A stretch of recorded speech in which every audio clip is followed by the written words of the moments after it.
la société qui crée cette crypto-monnaie-là va mettre en place un système où chaque année, ou selon un calendrier, un agenda, ils vont libérer une quantité progressive de jetons de cette crypto-monnaie. Et du coup, l'effet de rareté va créer de la valeur à la monnaie parce que plus les gens voudront acheter, obtenir cette crypto-monnaie et moins elle sera disponible, plus elle aura de la valeur.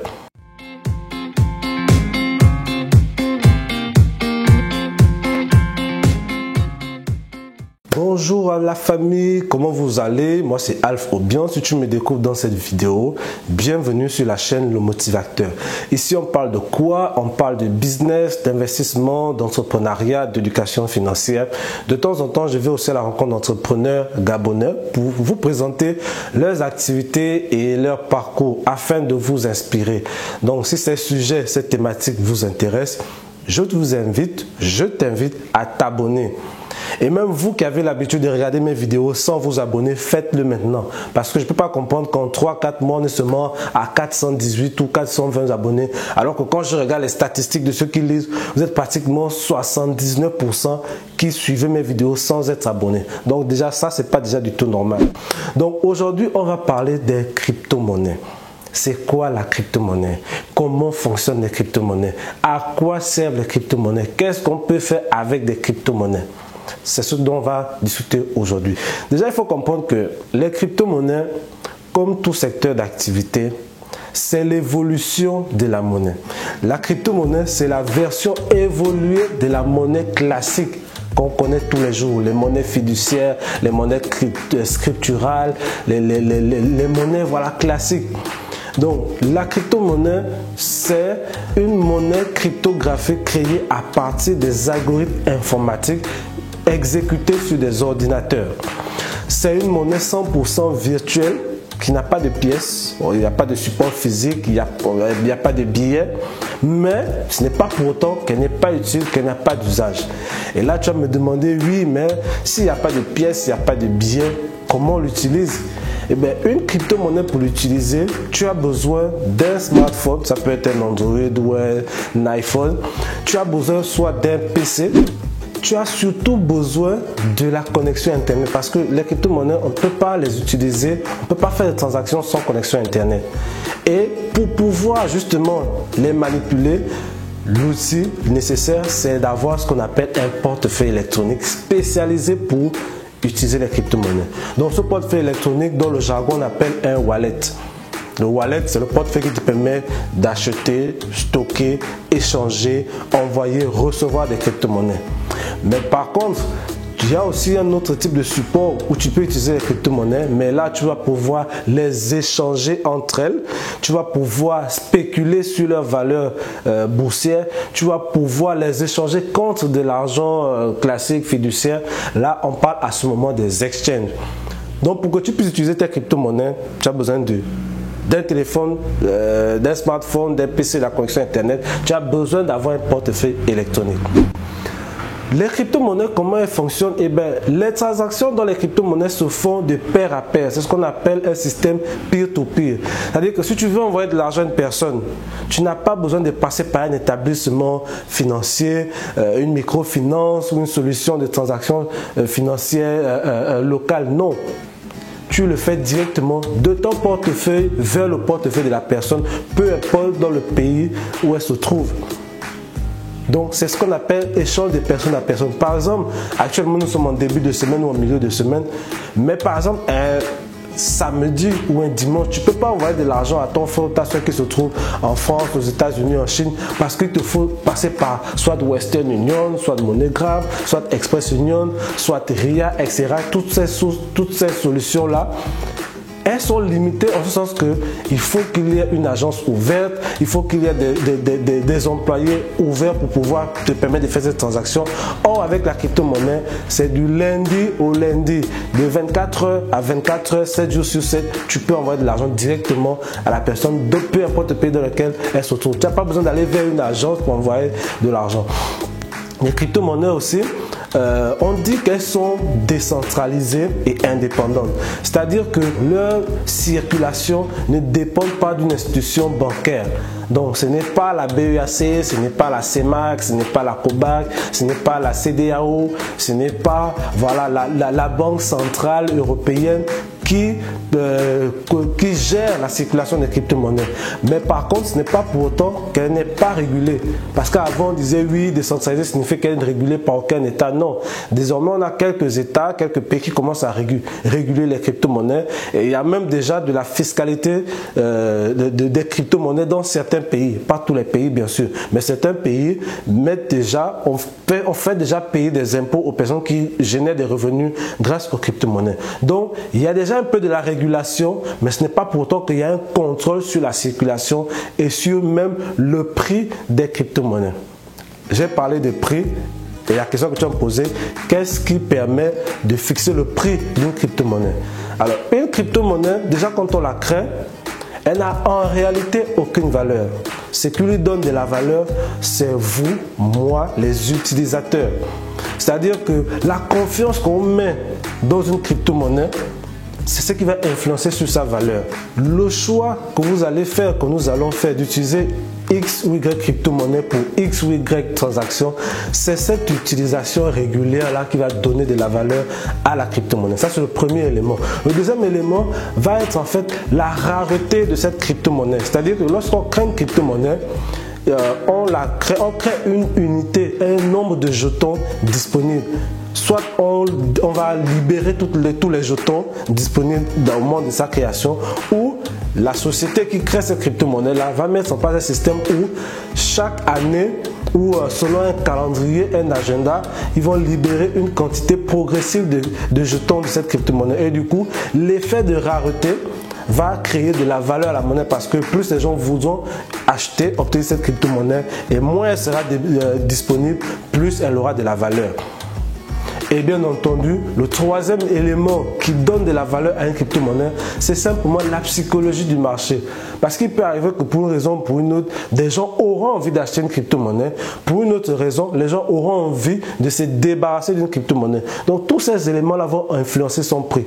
Ce n'est pas les créateurs de la crypto-monnaie, d'une crypto-monnaie, qui vont dire notre crypto-monnaie elle vaut tant et au bout de certain temps elle va valoir tant. Non, c'est vraiment le marché des utilisateurs qui vont influencer sa valeur. Alors, qu'est-ce qu'on peut faire avec les crypto-monnaies? Déjà à la base, quand on crée une crypto-monnaie, quand on a créé la première crypto-monnaie qui est le Bitcoin, elle a été créée pour pouvoir servir de moyen de paiement. Parce que oui, en 2008, en 2009, c'était chaud. Il y avait la crise financière, il y avait la crise immobilière. Et cette crise-là a entraîné certaines banques à fermer des portes, à rembourser des dettes en utilisant l'argent des épargnants. Donc à un moment donné, ça a tellement chauffé. Les clients, les épargnants ont été dépossédés de leur argent et ça a créé une rupture de confiance entre les clients et les banques. Donc c'est à ce moment que le créateur de la première crypto-monnaie, le Bitcoin, qu'on appelle Satoshi Nakamoto, il a créé cette crypto-monnaie, le Bitcoin, pour permettre au peuple de pouvoir faire leurs transactions économiques, commerciales, sans passer par une monnaie contrôlée par l'État. En fait, il a voulu donner une liberté financière, un pouvoir financier au peuple pour qu'ils puissent faire ce qu'ils veulent de leur argent, acheter ce qu'ils veulent, vendre ce qu'ils veulent, aux quantités qu'ils veulent, sans que l'État ne contrôle et n'ait une mainmise dessus. Donc, c'est ainsi que les crypto-monnaies ont été créées pour servir de moyen de paiement. Donc ça veut dire qu'on peut acheter des biens, on peut régler des factures, on peut payer des services, on peut payer des salaires avec des crypto-monnaies. D'ailleurs, il y a même des joueurs aujourd'hui qui sont payés en crypto-monnaie, pas forcément la totalité, mais une partie de leur salaire est versée en crypto-monnaie. Les crypto-monnaies servent comme moyen de paiement. Le deuxième usage qu'on peut faire des crypto-monnaies, c'est de s'en servir comme moyen de transfert d'argent. J'en ai un peu parlé rapidement si tu as suivi un peu la vidéo dès le début. On peut s'en servir comme moyen de paiement parce que oui, si aujourd'hui, moi je suis au Gabon, si je veux envoyer 100 000 à mon frère qui est en Côte d'Ivoire, on va me demander par Western Union 4 500 ou 5 000 par Western Union. Les mêmes 100 000, si je veux les envoyer à une personne qui se trouve en France ou en Belgique ou en Allemagne, Western Union va me demander 7 000. Mais les mêmes 100 000 encore, si je veux les envoyer en Chine ou aux États-Unis ou en Australie, là, on va me demander pratiquement 10 000. Donc, vous allez voir que pour le même montant qu'on veut transférer, les frais de transaction vont changer selon le pays dans lequel se trouve le destinataire. Or, avec les crypto-monnaies, ce sont les mêmes frais partout, peu importe le pays dans lequel vous vous trouvez. Que vous soyez à 1 mètre d'écart, 10 mètres, 500 km d'écart, ce sont les mêmes frais de transaction que vous allez supporter. En plus, ces frais de transaction-là sont drastiquement faibles. Je vous ai dit que l'exemple, c'était de dépenser 4 500 pour envoyer de l'argent en Côte d'Ivoire, mais les mêmes 100 000, si vous les envoyez en crypto-monnaie, par le canal des crypto-monnaies, vous allez dépenser au trop 600 ou 500. Ça veut dire qu'en fait, les frais ici sont très bas. Et peu importe le montant, que vous voulez envoyer 100 000, 1 million, 2 millions, les frais ne vont même pas vous coûter 1% de la valeur de la transaction, la valeur du montant que vous voulez envoyer. Donc ça, c'est très important. Comme moyen de transfert d'argent, parce qu'en fait, c'est international. Peu importe le pays dans lequel vous vous trouvez, vous pouvez utiliser les crypto-monnaies. Parce que nous ici, par exemple, voilà, on est à Libreville, on ne peut pas utiliser le rand ici, on ne peut pas utiliser le yen japonais, enfin le yen chinois, le yuan, etc. On ne peut pas utiliser le pesos, le dinar, on ne peut pas utiliser l'euro, le dollar, voilà, le rouble de la Russie. On ne peut pas utiliser ici parce que ce sont des monnaies circonscrites dans des régions. Or, les crypto-monnaies ont la même valeur et la même utilisation dans tous les pays. Troisième chose qu'on peut faire avec les crypto-monnaies, on peut s'en servir comme moyen d'investissement. Donc, vous pouvez financer des associations, vous pouvez financer des ONG. D'ailleurs, même l'UNICEF et l'ONU acceptent des dons en crypto-monnaies. Vous pouvez financer des startups, des entreprises avec des crypto-monnaies. Vous pouvez faire des placements financiers avec des crypto-monnaies. Il y a même des systèmes de marketing des réseaux qui utilisent les crypto-monnaies pour permettre aux potentiels clients de se lancer dans leur business. Parce que trop de monnaies différentes, là, ça complique les choses. Or, lorsqu'on établit une seule crypto-monnaie comme moyen de transaction interne pour les investissements et les retraits, c'est plus facile et tout le monde est d'accord. Les crypto-monnaies, on peut s'en servir aussi pour pouvoir faire de l'épargne. Parce que oui, si vous êtes en France, on vous parle du livret A qui génère 0,75% par an. Mais nous ici encore, je parle du Gabon, de l'Afrique centrale, je ne connais pas les tarifs, les taux de l'Afrique de l'Ouest. Le taux annuel des banques est de 3,5%, sinon 4%. Si vous trouvez une banque qui vous propose 4,5%, mais c'est la meilleure banque du monde. Or, avec les crypto-monnaies, il y a des crypto-monnaies qui prennent de la valeur jusqu'à 30%, 50% en 24 heures. Il y a des crypto-monnaies qui réalisent des records annuels, gagner jusqu'à 2000% de valeur en un an. Ça existe. Je vais vous chercher des images ou des captures d'écran peut-être dans d'autres vidéos et vous allez voir. Donc, il y a beaucoup d'argent à se faire avec les crypto-monnaies grâce à leur super volatilité. Mais attention, de la même manière, vous pouvez gagner beaucoup d'argent avec les crypto-monnaies. C'est aussi de la même manière vous pouvez perdre. Donc, attention, c'est la raison pour laquelle il faut se former. On peut se servir des crypto-monnaies pour se protéger de l'inflation, pour protéger sa fortune. Aujourd'hui, il y a des richissimes hommes et femmes d'affaires qui utilisent une partie de leur fortune, la transforment en crypto-monnaie pour sortir de l'inflation. Si vous suivez la tendance des actualités en Turquie, c'est chaud. La lire turque perd énormément de la valeur, mais aujourd'hui en Turquie, les transactions se font maintenant qu'en crypto-monnaie parce que la monnaie locale, elle a perdu. Elle a perdu de la valeur. Donc, on peut se servir des crypto-monnaies pour plusieurs choses. Ceux qui pensent que les crypto-monnaies, c'est seulement pour faire le marketing des réseaux ou seulement pour investir en ligne, non. Ce n'est pas à ça que ça sert. Ce n'est même pas pour ça que ça a été créé. On peut finalement se servir des crypto-monnaies pour spéculer sur le marché boursier, pour faire du trading de plusieurs façons. Avant, pour être trader, il fallait avoir un compte bancaire, il fallait domicilier en Occident, il fallait avoir un certain nombre pour fournir un certain nombre d'informations et d'éléments, des licences, des agréments, etc. pour être trader. Mais aujourd'hui, les crypto-monnaies ont apporté un raccourci. Tu veux faire du trading, tu crées un compte chez un broker, tu recharges ton compte en crypto-monnaie et le même jour, tu commences à faire ton trading. Simple. Mais avant ça, la procédure pouvait te prendre 1 mois, 2 mois pour que tu puisses commencer à spéculer. Et on peut spéculer à la fois à la hausse comme à la baisse.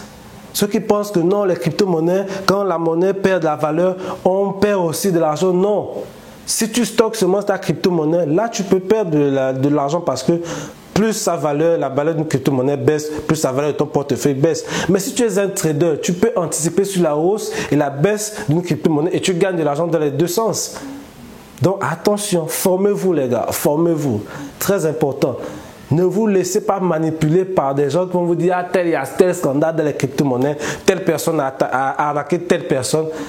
Et vous êtes là, vous criez, vous jetez dessus comme ça, sans même comprendre comment fonctionnent les crypto-monnaies. Donc voilà, c'était tout pour aujourd'hui. C'est la première vidéo sur les crypto-monnaies sur la chaîne. J'espère qu'elle vous a plu. Dites-moi en commentaire ce que vous avez retenu. Est-ce que plus ou moins votre avis a changé? Parce qu'on va rentrer de plus en plus en profondeur dans ce secteur-là. Donc, on se dit dans la prochaine vidéo et abonnez-vous. Si tu es arrivé jusqu'ici pour regarder toute ta vidéo, c'est très méchant de ne sortir de cette vidéo sans t'abonner. Il faut t'abonner. Il faut t'abonner. Il faut t'abonner. Salut.